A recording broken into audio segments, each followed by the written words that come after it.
করে নতুন ভাবে সংস্কার করে আগামী নতুন বিপ্লবের সূচনা করতে হবে। জামাতে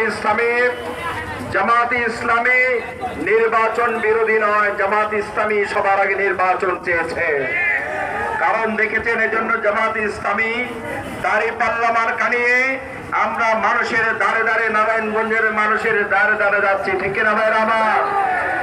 কিন্তু তার পাশাপাশি আমরা লেভেল প্লেইং ফিল্ড দেখতে চাই।